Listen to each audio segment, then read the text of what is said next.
Et coucou YouTube. Coucou YouTube, j'espère que tu vas bien. Aujourd'hui, on se retrouve pour ce petit drip marketing de Linéa. Rappelez-vous, c'est un personnage qu'on avait entendu parler depuis les dialogues de Aino. Donc c'est un personnage plutôt intéressant, très mystérieuse aussi à la fois, puisque en soi, en réalité, on ne connaît pas plus que ça. Et donc du coup, ça y est, le drip marketing. Donc j'ai hâte de savoir ce qu'elle va nous en dire. Linéa, conseillère de la Guilde des Aventuriers, les enfants qui naissent dans ce monde ont tendance à se considérer comme le centre de celui-ci. Le moment où ils prennent conscience du fossé qui les sépare du monde marque souvent la fin de leur enfance. Mais que se passe-t-il si cet enfant n'est pas un être humain, mais une créature vivant dans la société humaine? Pour elle, le chemin vers l'âge adulte risque de s'avérer encore plus difficile. Certes, il s'agit de notre rail, un paradis où les excentriques et les monstres, les enfants de la clique et de la conque, n'excluent que ceux qui ont atteint l'âge adulte, les clients de la guilde des aventuriers se moquent bien de savoir qui accepte leur mission. Mais c'est en soi-même que naît la véritable souffrance. Même les enfants du village de Nasha finiront par grandir. Un jour, ils devront se plier à la vision que le monde a d'eux et suivre des chemins qui ont été tracés bien avant leur naissance à travers une forêt d'illusions aux possibilités infinies. Dès lors, l'immense étendue de ce qui aurait pu être cédera la place à ce qui est. Mais pour Linéa, un tel choix ne se pose même pas, et personne à ses côtés ne peut lui apporter de réponse à cette question déterminante. Heureusement, ce monde est vaste. Il existe 7 nations sur le continent de Teva et 6 types courants de niveau dans la toundra de Snezhnaya. 6 types de courants. Oh, intéressant. Même la lumière peut se scinder en 7 teintes. Mais qu'y a-t-il au-delà? Au sommet des montagnes où les nuages prennent leur vol et sous les vagues déferlantes, d'innombrables formes de vie cohabitent dans des écosystèmes et des contrées encore inconnues de l'humanité, à la fois étranges, merveilleuses et inexplorées. Elle ne figure dans aucune encyclopédie, il n'entre dans aucune catégorie. Et ce qui en échappe à toute classification laisse entrevoir un champ infini de possibilités. Et c'est ainsi que Linnea part à l'aventure. Tant qu'elle continuera d'avancer, elle parviendra peut-être à emprunter tous les chemins qui s'offrent à elle avant que le destin ne la rattrape.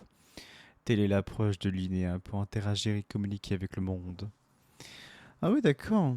Ah, franchement, je la trouve vraiment très intéressante. Ce côté où elle se pose d'innombrables questions, que ce soit en tant qu'humaine, que ce soit en tant que monstre, sur l'humanité en lui-même, entre quand tu comprends la vérité sur le monde, c'est là où tu commences à devenir adulte. C'est vraiment intéressant. Et aussi, c'est intéressant parce que cette phrase-là, il existe 7 nations sur le continent de Teva, donc ça on sait, et 6 types courants de niveau de la toundra de Snezhnaya. Donc c'est-à-dire qu'il y aura vraiment une énorme quantité, enfin une grosse quantité de niveaux à Snezhnaya qui sont classifiés en 6 niveaux différentes. Genre, je sais pas, par exemple, niveau comme Flints.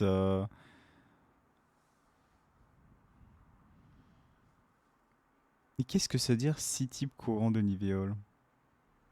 Même la lumière peut se scinder en 7 teintes, donc ça c'est les Gnosis. Donc elle est conseillère de la guilde des aventuriers. Intéressant. Du coup, voilà la représentation de Linéa. Qui est-elle? Magnifique à souhait, bien sûr. Augure des merveilles, conseillère de la guilde des aventuriers Linéa. Franchement, elle est vraiment très très classe. Hein.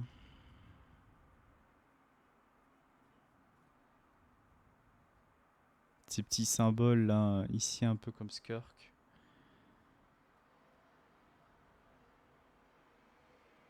Ces petites ailes là. J'aime bien ces petites ailes. Hein. En plus, c'est une véritable aventurière entre son petit carnet et puis sa, son sac à la Dora. Là. Très très classe. En plus, je vois qu'elle a des cristaux un peu partout. Non, on dirait vraiment une sorte de Skirk-like avec les éclats et tout. Moi, je me demande, c'est quoi le personnage, hein.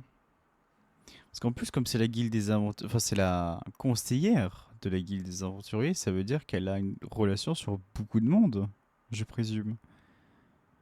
Pas que, pas qu'à notre Craig, quoi. Ah, regardez, mais même ici, alors on voit pas très bien vu l'angle, mais même ici, il y a une sorte de cristal, sûrement par contre ici pour former une sorte de symbole. Même là, il y en a. Non, je me demande pourquoi elle a de tels éclats. Est-ce qu'il y a une référence à Skirk, à une ange? Parce que ça peut être considéré comme une ange, ce genre de plume comme ça, là. Ou bien c'est tout simplement parce que c'est comme elle l'a prédéfini qu'en tant que monstre, passer à l'âge adulte est encore plus laborieux. Et donc, ce faisant, est-ce qu'elle faisait un amalgame par rapport à elle?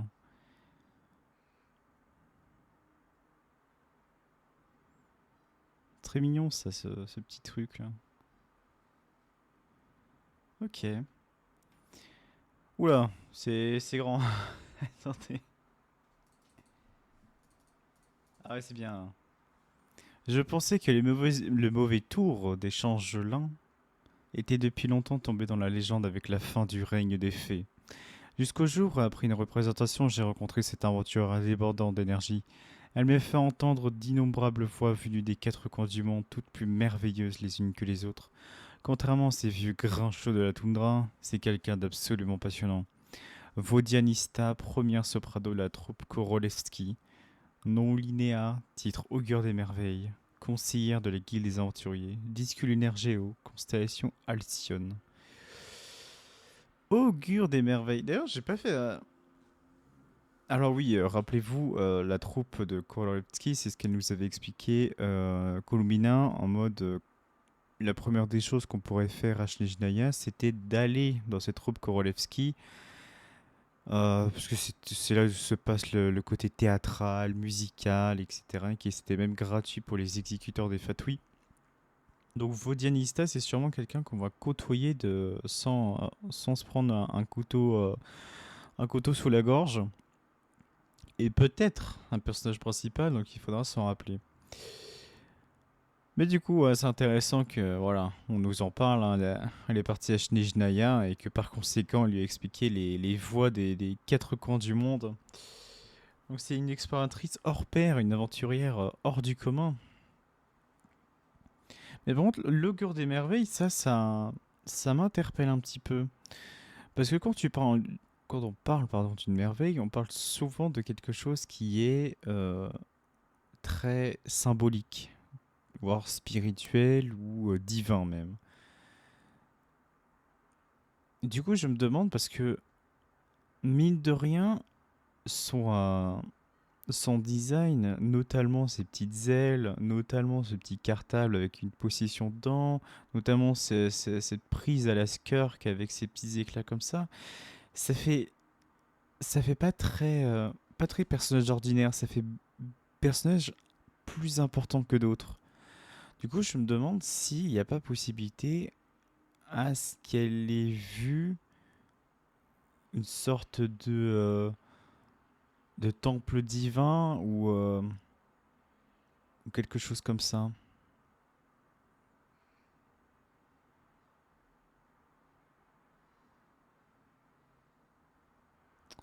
Ouais, ça à voir, hein. Pas réellement un temple.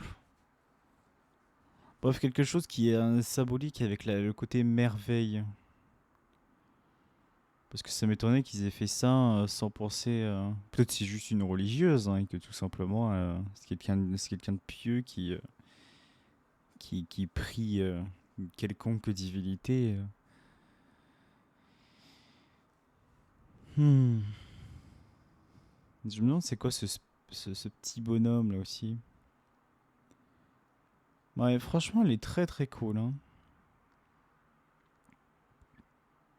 Du coup, elle est Géo. Donc, est-ce que ça va être un support pour des personnages comme Navia, comme. Comment elle s'appelle Zibai ou est-ce que ça va être un autre DPS Géo Et dans ce cas-là, les personnes, les gens qui jouent Géo vont être extrêmement contents. Parce que 2 Géo en espace de quelques patchs, c'est assez rare, hein. Je veux dire tant mieux, parce que c'est l'un des éléments où je trouve qu'il n'y en a pas beaucoup. Mais ok.